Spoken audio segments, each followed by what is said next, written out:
आपके अपने YouTube channel RKBK classes में आपका स्वागत है। चैनल को लाइक, शेयर और सब्सक्राइब करें। धन्यवाद।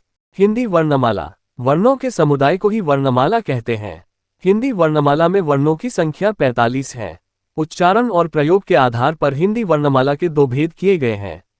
एक स्वर, दो व्यंजन। स्वर वे ध्वनियां जो स्वतंत्र रूप से बोली जाए परंतु जिनका प्रयोग स्वतंत्र रूप से न होकर मात्राओं के रूप में हो, स्वर कहलाते हैं। हिंदी में स्वरों की संख्या 11 है। अ, आ, ई, उ, री, ए, ओ। स्वरों के मुख्यतः दो भेद होते हैं। एक ह्रस्व स्वर, दो दीर्घ स्वर। एक ह्रस्व स्वर, जिन स्वरों के उच्चारण में कम से कम समय लगता है उन्हें ह्रस्व स्वर कहते हैं। अ, ई, उ, री, इन्हें मूल स्वर भी कहते हैं।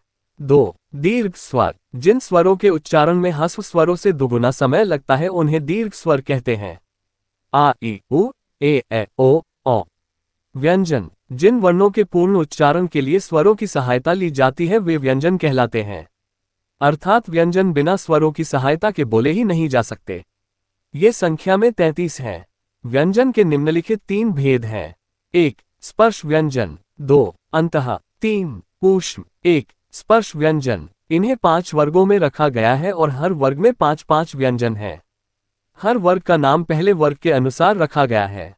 उदाहरण जैसे क वर्ग कर खर ग घडु, च वर्ग अच ज झन, ट वर्ग थूड़ ईद, त वर्ग तथ दूधरिन, प वर्ग पर फर ब भूम। 2 अंतस्थ, इनकी संख्या 4 होती है। 3 ऊष्म, इनकी संख्या 4 होती है।